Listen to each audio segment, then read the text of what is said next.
Madaba es buenísima. De hecho, me recuerda mucho a mi ciudad, a Cracovia. Bueno, ya me explico. Tenemos centro y allá se encuentra, como en muchos sitios, centros históricos, muchos restaurantes, tiendas con souvenirs, no necesariamente todo, digamos, hecho a mano, y artesanías, no, pero tiene su encanto igual, aunque es bastante turístico.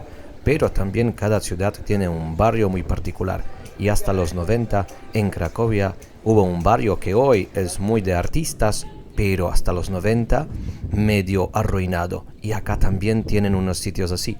Pero donde barrio medio arruinado también se encuentra mucho arte callejero. Y así hemos encontrado también unos ejemplos bien bonitos y obviamente Vicky empezó a buscar no solo arte callejero, pero puertas y otros detallitos bien bonitos, creativos y artísticos.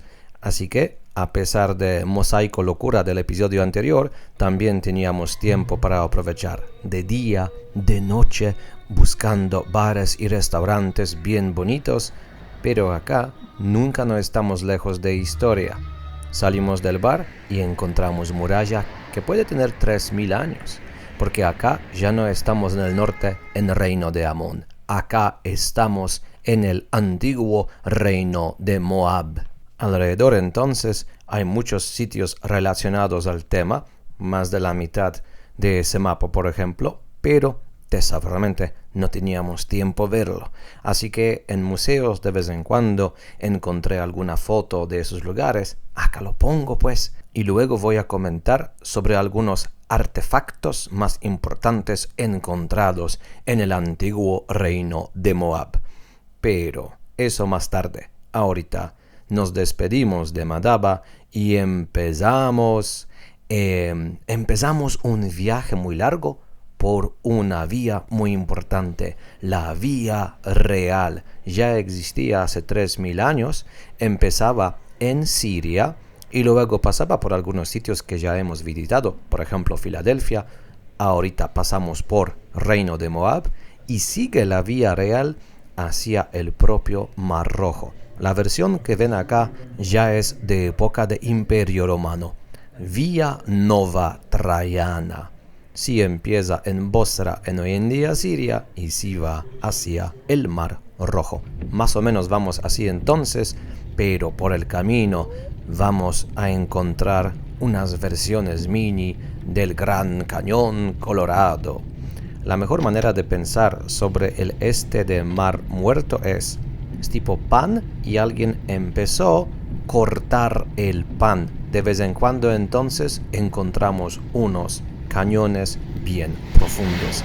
Y ahorita ya entramos, creo que el más importante, más grande, más espectacular. Encontramos Wadi Mujib. Y ya como ven hay un pequeño problema. No nos acompaña hoy el tiempo. Así que, bueno, las vistas todavía, sí bien bonitas, sí es espectacular todavía, pero me imagino que con sol y buen tiempo es mucho más espectacular. Así que, una pequeña decepción, pero bueno, ¿qué hacer? Seguimos pues.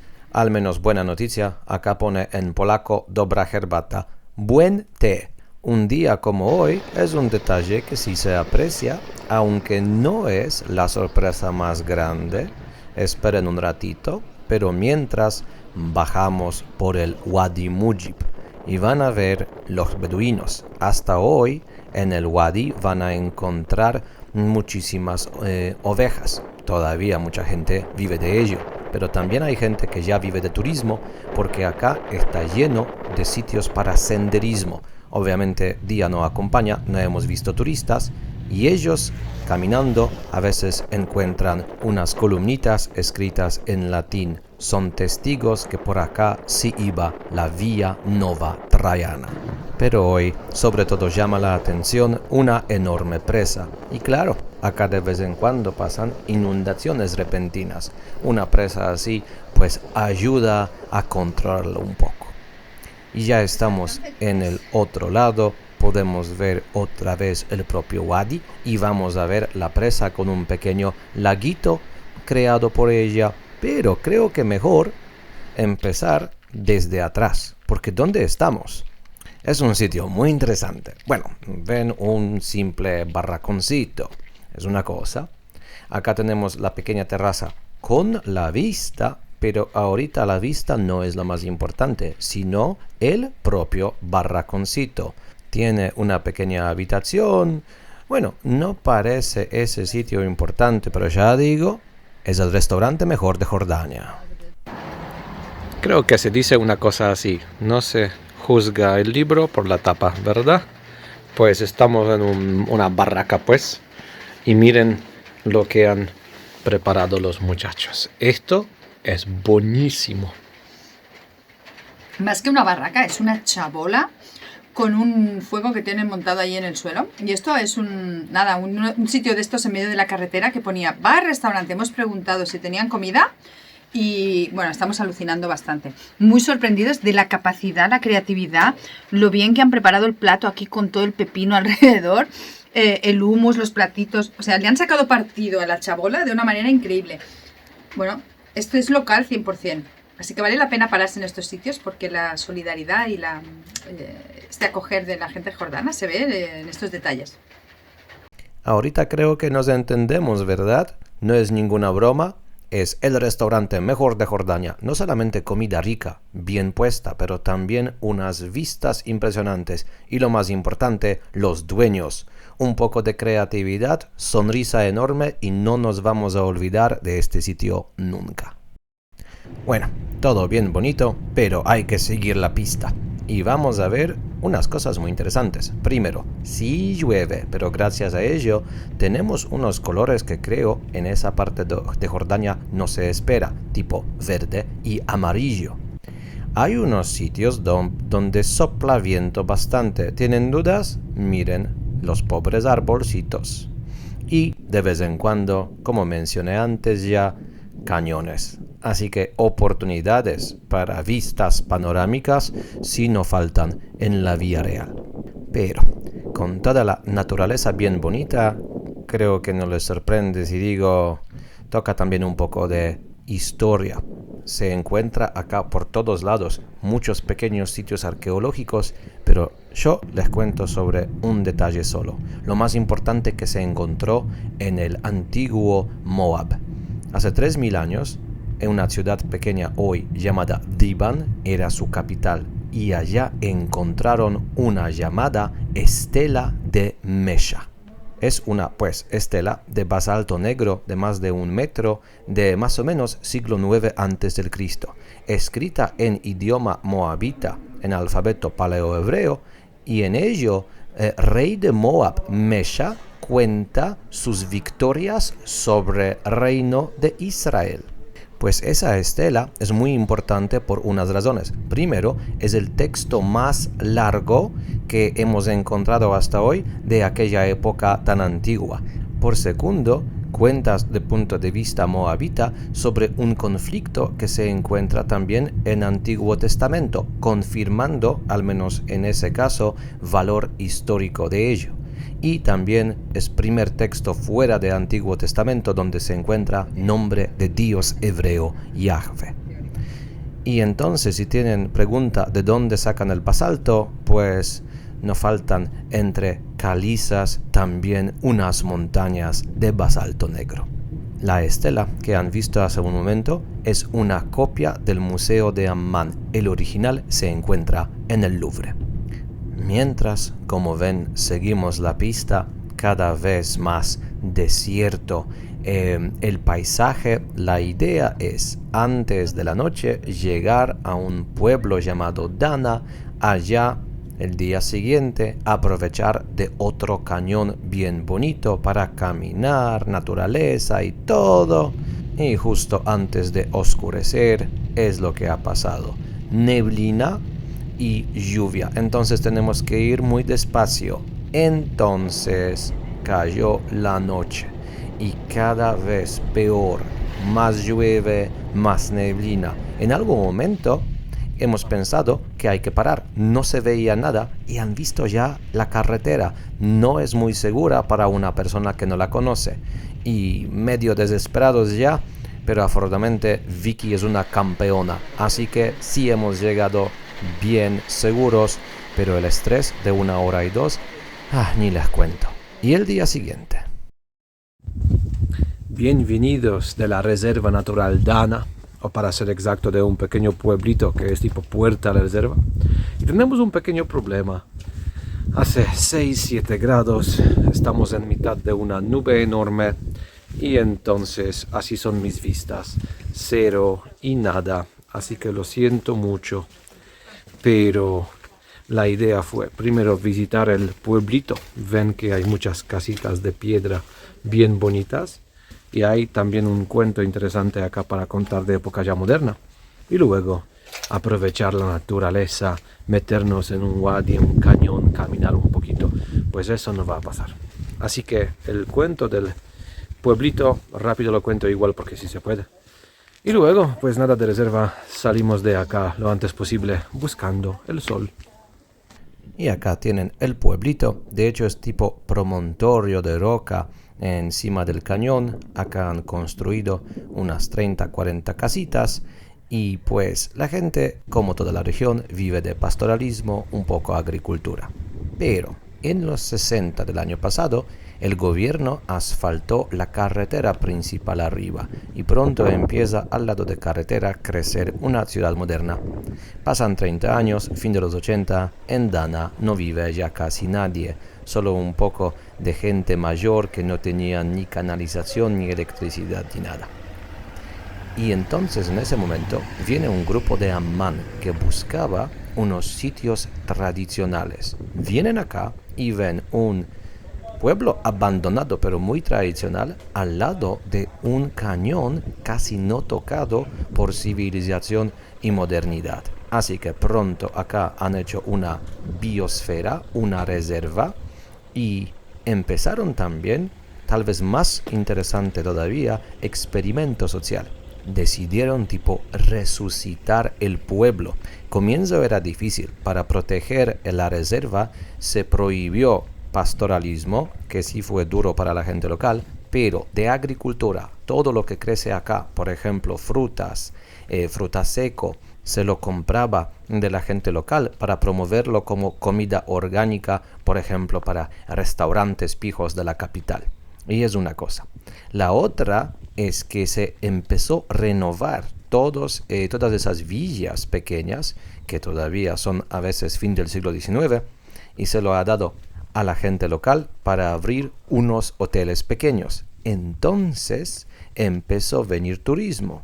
Pues hay gente que se convierte guías del cañón, algunos hasta van a universidad, se convierten científicos, sobre todo biólogos, para proteger la reserva y la naturaleza. Y entonces, 20 años más tarde, han resucitado el pueblo. Un gran éxito.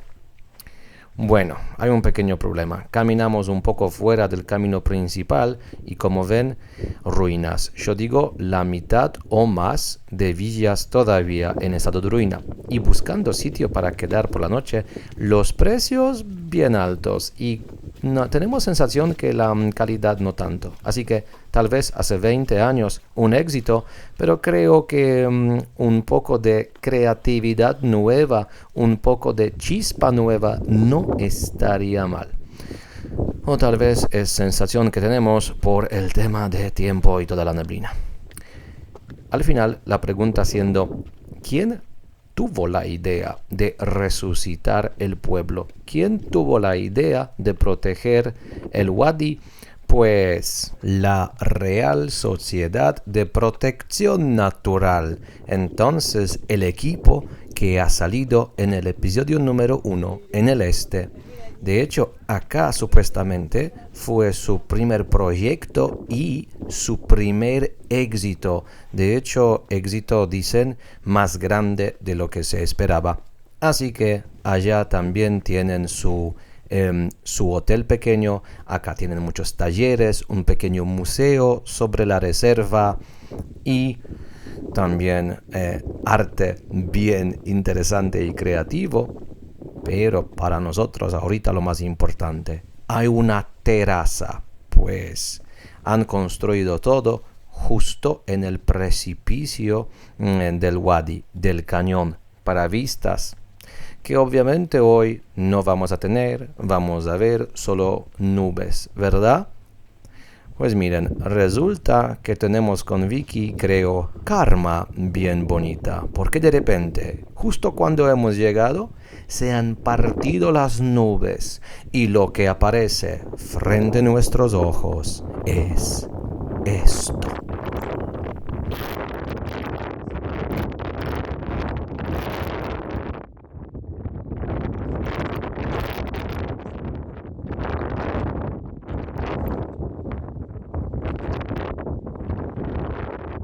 Impresionante, pues es más impresionante cuando hace un día bien bonito, pero no nos quejamos. 1 minuto y otra vez las vistas son 0. Así que acá nos despedimos de Dana y pasamos a un tema que en teoría tenía que ser el episodio siguiente. Y para empezarlo visitamos a Al-Mazar, un pueblo una horita al norte de Dana, donde, aunque pueblo pequeño, se encuentra algo enorme, un complejo, que no sé cómo llamarlo, mezquita o algo, pero es un complejo enorme alrededor de unos pequeños mausoleos. Mausoleos para 3 personas bien importantes, sobre todo uno de 3. Pues resulta que cerquita sucede algo importante. Primer contacto, primera confrontación entre Imperio Bizantino e Islam. 629, solo 7 años después de huida del profeta Mohammed de Mecca a Medina, lanzaron los musulmanes primer ataque contra Imperio Bizantino. Y ese primer ataque no ha salido muy bien. No solamente que gana Imperio Bizantino, mueren 3 generales del ejército, entre ellos Zaid bin Haritha, hijo adoptado del profeta Mohammed, uno de los primeros musulmanes. O sea, en términos cristianos se puede decir un apóstol. Y creo que esa comparación explica porque alrededor de un mausoleo, pues al final bien pequeño, han construido en época moderna un complejo tan enorme. Para musulmanes, el Zaid que acá enterraron es una persona súper importante, alguien que conocía el profeta mismo. Y ya ese hecho, obviamente, es una razón muy buena para visitar el sitio acá. Pero hay otra razón. Es oficialmente primera confrontación entre cristianismo y islam. Y el tema va a regresar pronto. Pero también otra cosa por completo. Acá hemos encontrado nuestro mural más querido, ya que mencioné hablando el tema arte callejero en Amman. Acá, gracias al mausoleo, hemos parado y hemos visto esa maravilla del arte. El artista se llama Ernesto Maranje. Búsquenle por favor en Instagram. Es un hombre impresionante. Bueno, obviamente también visitar el mausoleo fue una experiencia bien importante. La única pena es que justo al lado de un mausoleo bien importante y moderno y todo, es lo que encontramos. Sí, bien triste. Bueno, regresamos al tema. Como mencioné, Al-Mazar es tipo testigo de primera confrontación entre Islam y cristianismo. Primera, pero no última. Estamos entrando ahorita a ciudad Karak, una tipo no oficial capital de Jordania Sur, ya conocida en época antigua, sale en el Antiguo Testamento, también conocida en época bizantina, cuando estuvimos en al-Rasas, en iglesia de San Stefano, con mosaico buenísimo, con muchas ciudades. Bueno, la manera como han hecho los pasillos es muy difícil verlo, así que lo muestro al revés, pero está Karak Moba, la fortaleza de Moab. Y de hecho, hoy Karak sí es conocido por una fortaleza, pero de época de confrontación más conocida entre Islam y cristianismo. Fin del siglo XI empiezan las cruzadas y acá se encuentra uno de castillos más conocidos de época de cruzadas. Y es lo que están viendo y es impresionante hasta hoy. Todavía domina toda la ciudad y no solamente porque está en una colina bien alta, pero hasta hoy es el edificio más grande, más esplendoroso de Karak moderno. Así que ahorita vamos a saltar arriba. Estamos, pues acá se nota que la colina sí es alta. Estuvimos hace poquito allá abajo en la carretera. Por el tema de la lluvia, creo que no es muy buena idea quedarse en la terraza, así que seguimos hacia el castillo.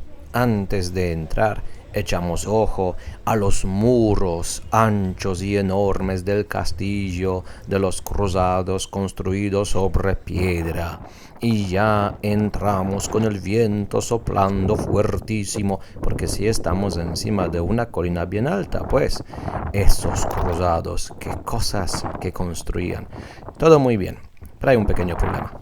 Pues el muro que están viendo ahorita sí es la mayoría de, digamos, época de cruzadas. Pero, por ejemplo, la terraza que van a ver ahorita ya no son ningunos cruzados, sino mamelucos de Egipto. ¿Qué pasa acá? Pues ¿qué pasa? Karak tiene 3000 años de historia. Los cruzados estuvieron acá 46 años. Y sí han dejado mucho, pero 46 años no es nada. Acá antes no faltaba culturas y después tampoco. Y por ejemplo, digo, los muros como tal sí de época de cruzadas, pero luego mantenido y ampliado por los mamelucos y luego los otomanos. Acá de hecho han parado de construir cosas más o menos en el siglo XVIII-IX. Y pues es una cosa que hay que tomar en cuenta. La otra es parte de Moab, así que acá también hubo una fortaleza o algún templo hace 3000 años. Han encontrado algo que se considera parte de una puerta monumental. Acá supuestamente hay una parte de león. No se ve muy bien, bueno, lo muestro igual, pero ya Moab tenía acá una fortaleza o un templo, porque ya ellos entendieron algo. De esta colina hay unas vistas espectaculares, sobre todo una parte muy particular, donde la nube, que parece como saliendo de la tierra, hemos encontrado un momento sin la nube y en el fondo lo que ven es mar muerto. Y entonces, desde Karak se tiene no solamente acceso, pero control sobre uno de accesos más fáciles a Mar Muerto. Controlamos entonces la pista oeste-este y también controlamos la pista norte-sur. Y esto ya entendía Moab y cada otra cultura que estaba acá. Si en la época bizantina el sitio se llamaba Fortaleza de Moab, significa que también ellos entendían el punto estratégico que es esta colina. Y los caballeros de las cruzadas también claramente. Estamos ahorita subiendo a la parte de la fortaleza, sí construida en la época de cruzadas, porque después de tomar Jerusalén en el año 1099, entienden muy bien, hay que proteger también Jerusalén del Este, hay que tener castillos en la orilla oriental de Mar Muerto. Y acá, en Karak, ya empiezan a construir el castillo en 1142 y lo han construido muy rápido. 20 años más tarde, 64, ya está listo. Porque entonces no solamente tienen control de comercio, pero también de los peregrinos musulmanes que van hacia Meca. Y acá estamos ya dentro de lo que era castillo de cruzados y pues el fuerte que ven allá otra vez son los mamelucos. Ahorita vamos a bajar a lo que era probablemente un palacito de cruzados, pero luego han cambiado todo los mamelucos. Así que de cruzadas acá queda realmente poco. Al final lo más importante que han hecho, digamos, límites de castillo como le vemos hoy. Y creo que ya basta de detalles arquitectónicos y militares, quién ha hecho qué, en qué momento. Creo que lo mejor es simplemente vamos a pasear por acá. Porque aunque hay un poco de información y todo, no es un sitio preparado para visitarlo a manera occidental. De hecho, acá uno se siente bastante libre. Y hay unos sitios bien oscuros, bien bonitos entonces, aunque de lo que leí, lo que se visita son solo unos 30%. Y no es que no dejan entrar más, no se descubrió más. Acá supuestamente hay 7 niveles de ruinas. Y si llegamos al último nivel, llegamos a Moab hace 3000 años.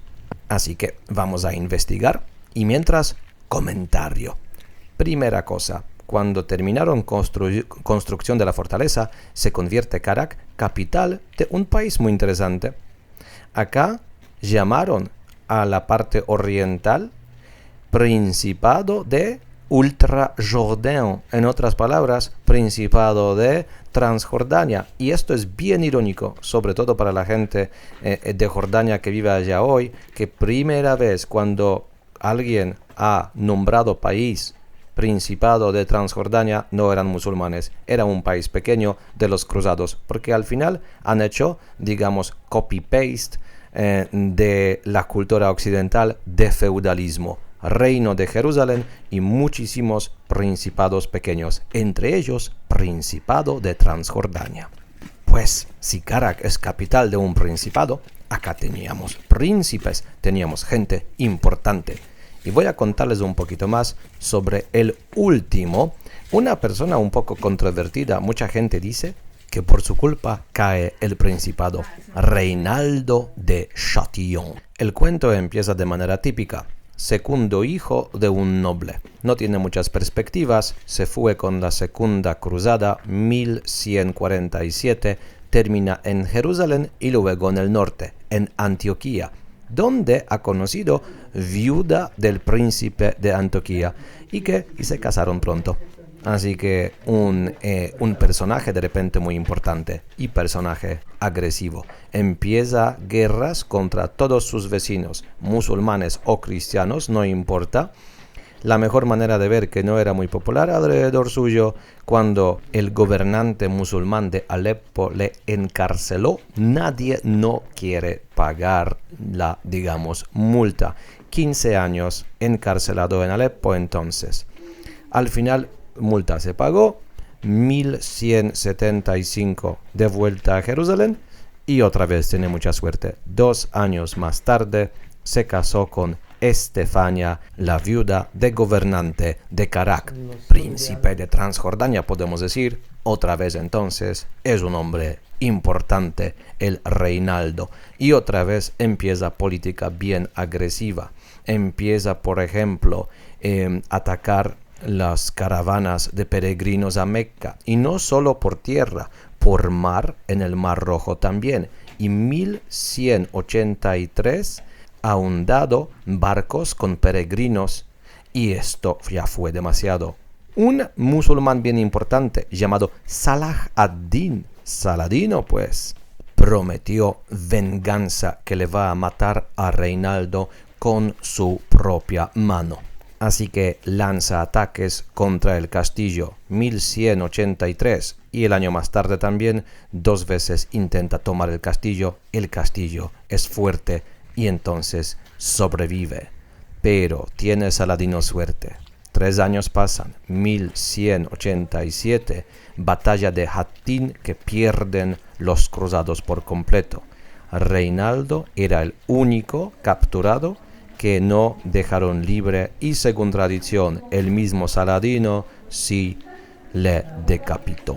La otra vez viuda Estefania, más preocupada por la vida de su hijo, prometió por libertad suyo Carac en manos de Saladino, pero los caballeros dentro no están de acuerdo. Saladino otra vez viene con cerco que dura 8 meses. Entonces, no con ataque directo, sino con hambre, por fin ha tomado el castillo de Carac.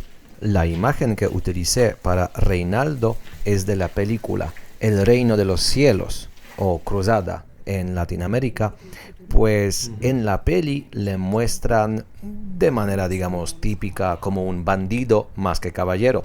Pero hay otra teoría, que era uno de los pocos listos entre los cruzados, que entendía lo peligroso que es Saladino, que intentaba rodear los reinos cristianos del Medio Oriente. Y era uno de pocos entonces que se enfrentó a Saladino.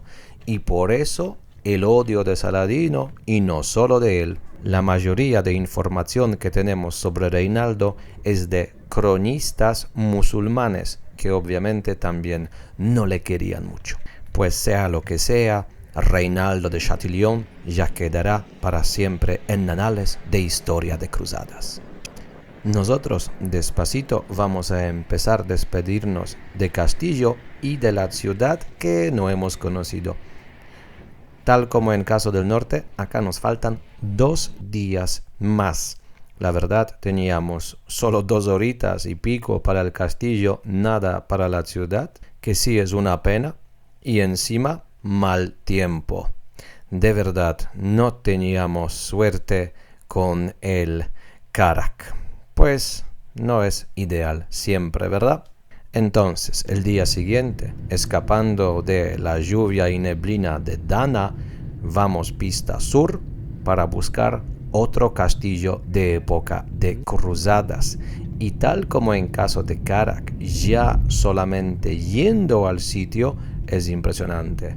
Otra colina muy alta, con castillo, con los muros anchos y las torres y todo, pero no es como en Carac el alrededor. No tenemos ya una ciudad entera moderna, tenemos un pueblo casi abandonado, así que ambiente acá sí es bien diferente.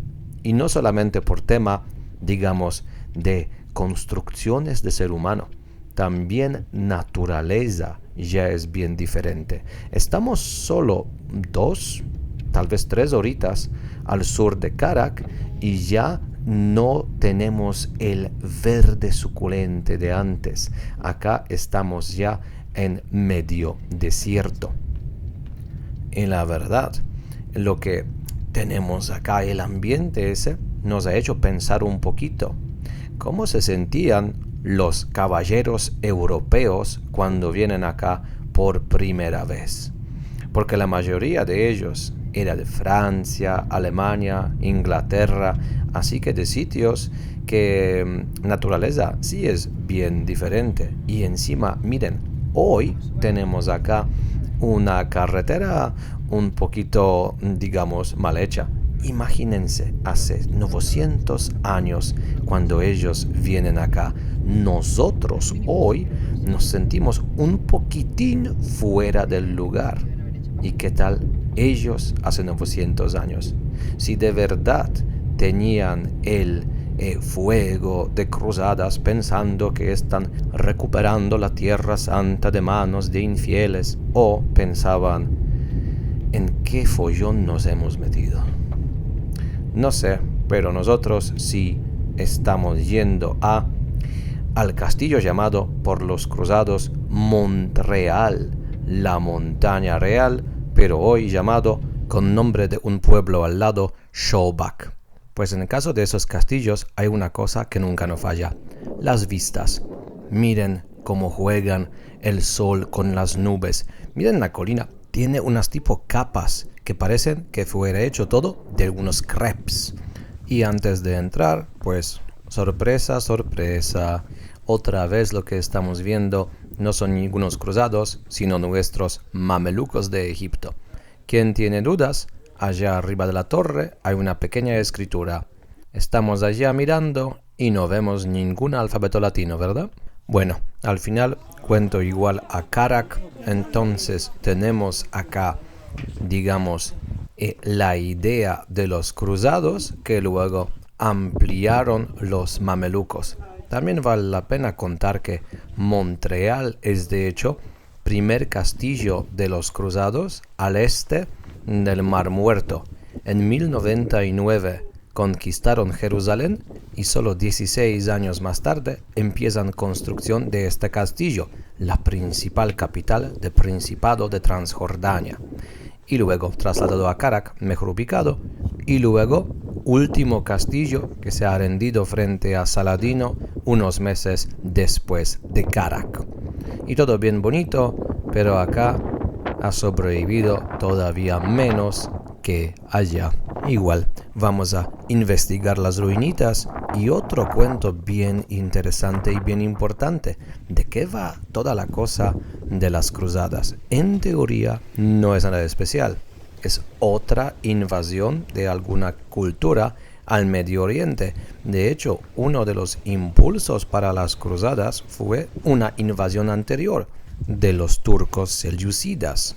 Imperio bizantino necesita ayuda y lo pide del oeste.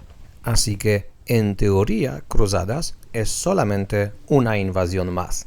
En práctica, Europa Occidental estaba en un momento muy interesante de su historia. Por primero, ya son unas décadas después de la cisma. Entonces, cuando ya finalmente se separa Iglesia Latina del Occidente de la griega del Oriente. Y de hecho, poco a poco, la cultura latina empieza a dominar sobre Imperio Bizantino y la cultura griega. Por segundo, entonces, entra Europa Occidental, también poco a poco, pero entra la época medieval plena. Y por ejemplo, empiezan construcción de unos edificios que hasta hoy son emblemáticos. Y por tercero, empiezan a formarse unidades políticas, que hoy son países modernos. Así que es época formativa, se puede decir, para Europa Occidental. Y para el mundo árabe islámico del Medio Oriente, últimos pasos de su siglo de oro. Es durante la época de cruzadas y tal vez, de hecho, gracias a cruzadas, que surge el último héroe, se puede decir, de todo el mundo árabe de Levante. El que empieza la última dinastía árabe que gobierna entre Cairo, Damasco y Mecca. Así creo son razones porque las cruzadas no es simplemente otra invasión, es confrontación de dos culturas y civilizaciones que cada una a su manera, pero estaban en un momento muy importante de su historia. Y también por eso creo, y para una y para otra, cruzadas es algo que creo que no vive, pero está todavía presente en el legendario de ambas culturas. Tal vez la mejor manera de ver qué importante es el tema cruzadas para Europa es turismo. Miren, acá no hay nada. Es una colina llena de piedras. Las únicas estructuras que se mantienen de pie son de mamelucos. Da igual. Acá vienen autobuses llenos de turistas occidentales. A esta mierdita perdida entre colinas al sur del Mar Muerto donde no hay nada, todavía viene tanta gente porque es castillo de cruzadas. Y en Karak no se puede ni caminar, tantos autobuses hay. De hecho, ¿saben qué? Ya nos cansa todo. Y la lluvia, y la neblina, y el viento soplando como loco, y entonces hace frío. Miren la pobre Vicky, vestida como de invierno, y nos cansa el eurocentrismo y todo.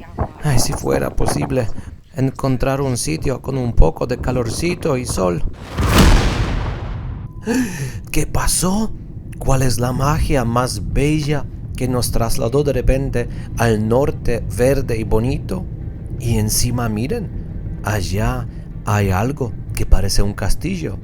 Es posible que vamos a visitar un castillo bien bonito, con sol y calorcito. Pues bienvenidos a Ajlun.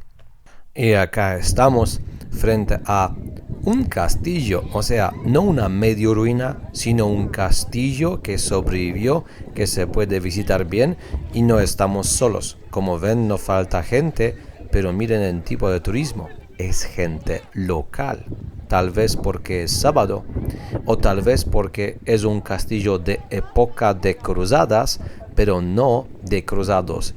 No es un castillo cristiano, es castillo musulmán. ¿Y musulmanes también construyen castillos? Pues, y construyen bastante bien. Acá estamos en una cosa tipo barbacana. Acá la entrada principal, lo que falta es una reja, al menos una. Y entonces, porque el castillo está de pie, encima, bien preparado para el turismo. Y digo, a manera bastante moderna. Por ejemplo, acá tenemos una parte con luces, visualizaciones, hay un señor contando cosas importantes en idioma local, así que bien preparado para turismo. Tienen también un plan del castillo bien hecho, con detalles. Pensé, el sitio perfecto para contarles un poquito sobre el castillo mismo, cómo funcionaba, dónde estaba, qué cosa. Bueno, y pronto me he perdido por completo. Es un sitio bien caótico de punto de vista arquitectónico, pues por primero hay cientos de años de capas de construcción y encima siglo XIX era una ruina, empezaron reconstrucción y no estoy seguro si el método era científico o el método era así me parece, así voy. Bueno, creo que no les sorprende si digo en la planta baja lo más básico, almacenes por ejemplo. Acá tenemos balas hechas de piedra para cañones, pero supuestamente el sitio por donde caminamos, de hecho, era un pequeño mercado de esclavos. Pero también barracones para soldados, o sea, lo más sencillo, lo más básico en la planta baja. Una planta más arriba ya teníamos, por ejemplo, sala de banquetes y los manejas vivían en la planta superior. Y esto es lo básico. Luego, en la cuestión de detalles, es un poquito difícil seguirlo. Es muy caótico porque acá tenemos muchas capas. Empezamos del año 1184. El Saladino mismo ha dado orden construir el castillo, o mejor dicho, una fortaleza bien sencilla, un cuadrado con 4 torres. La idea fue vigilar 2 sitios y uno ya hemos visitado, el castillo de Karak en el sur, pero también otro lado del río Jordán estaba todavía otro sitio bien importante, el castillo Belvoir. Y así entonces empieza construcción del castillo y muy pronto tanto Kerak como Belvoir en manos de Saladino. No importa, sigue siendo Ajlun un sitio estratégico. No solamente que está sobre una colina con vistas buenísimas, pero más o menos entre Cairo y Damasco, 2 capitales bien importantes del mundo árabe. Entonces los descendientes de Saladino no solamente que le siguen ampliando, pero le convierten en uno de centros de crianza de palomas mensajeras. Si estamos entre Cairo y Damasco, es un sitio perfecto para ello. Y de hecho tengo que decir que palomas allá se encuentra hasta hoy, aunque creo que esas palomas pasan ya solo enfermedades, no tanto ya mensajes. Pero más importante, toda la ampliación al final sí fue importante. Un día empiezan las invasiones de mongoles. Sí, los que llamamos en Europa tártaros a muchas veces también invadían el Medio Oriente, pues una invasión más y el castillo de Ajlun sufrió bastante durante sus invasiones.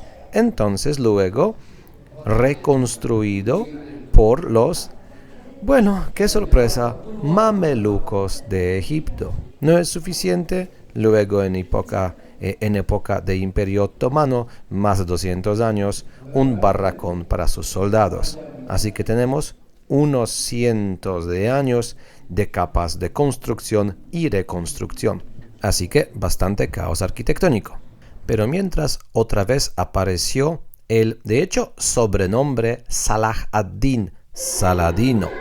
No vamos a hablar el tema suyo ahorita porque es un personaje impresionante que se merece un episodio separado.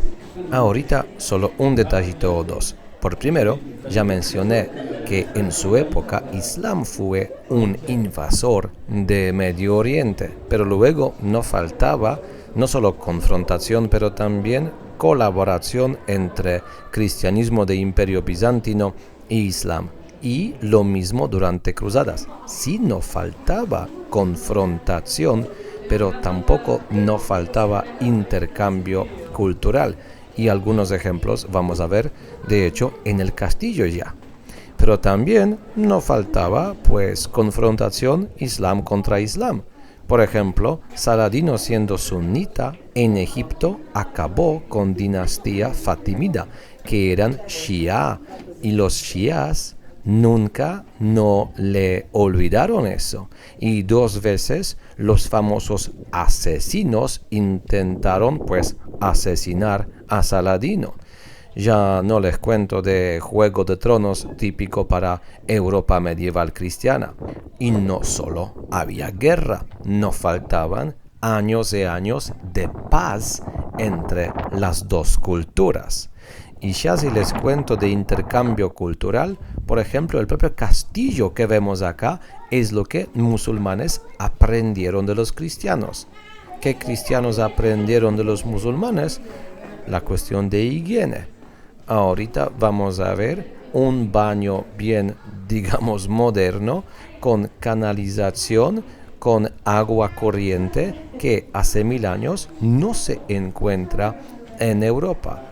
Eso es lo que los europeos aprendieron de los musulmanes durante cruzadas. Y hay una cosa más bien importante que va a salir en otro episodio. Pero ahorita otra vez el Saladino. Ya en su época, cronistas cristianos le consideran rey ideal. O sea, ningún rey cristiano es un rey musulmán que es un ejemplo perfecto que los cristianos tienen que seguir. Y acá sale, por ejemplo, cuento de 1183. Cerco de Carac, hijo de Estefania, tenía boda. Y entonces ella mandó comida de la boda a los musulmanes. Saladino preguntó cuál es la torre donde los novios van a pasar la noche. Y ha mandado a sus hombres no bombardear la torre esa. Entonces, un ejemplo solo de su caballería. Si es verdad ese cuento o leyenda, de hecho, no importa. Lo que importa es que hasta hoy Saladino sobrevive tanto en el legendario del mundo cristiano como musulmán, siendo rey ideal. Y entonces creo que es una de las razones, no solamente sábado, porque hay tanta gente local acá. No es solo sol, no es solo sábado, es nombre de Saladino que les atrae al castillo este. De hecho, el mejor ejemplo de su fama, hoy todo el mundo les va a contar que es Saladino que ha inventado el famoso hummus, que obviamente es una tontería, es algo que existe en el Medio Oriente. Probablemente miles de años él tenía otras cosas que pensar. Mientras se han dado cuenta, creo, de otro highlight del castillo. Vistas impresionantes, una panorama de 360 grados. Así que al final, el castillo de época de cruzadas en Jordania más impresionante no han construido los cruzados, sino los musulmanes. Un sitio bien bonito. Y miren, con el solecito y calor creo que vamos a pasar un poquito más tiempo. Oh, no, otra vez en este sitio de mierda, con todo el viento y el frío. Ya saben que no queremos más de cruzadas, ni de viento, ni nada.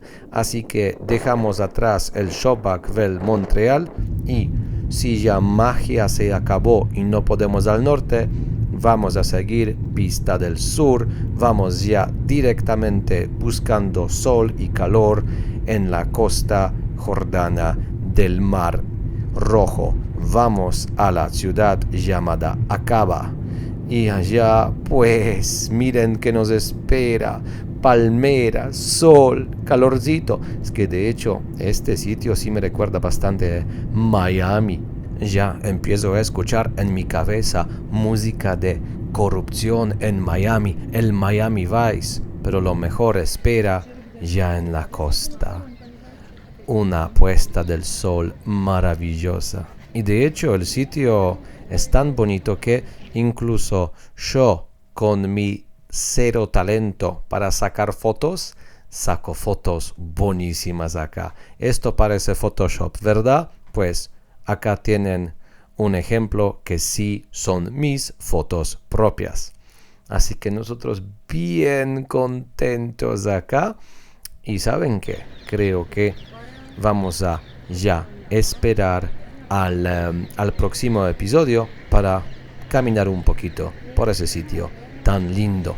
Pero para terminar episodio tengo una locura más. Ya hemos pasado por unos climas diferentes hoy. Incluso mágicamente hemos ido al norte, pero resulta, rumbo a Acaba, también hemos pasado por el martes. Aprovechen.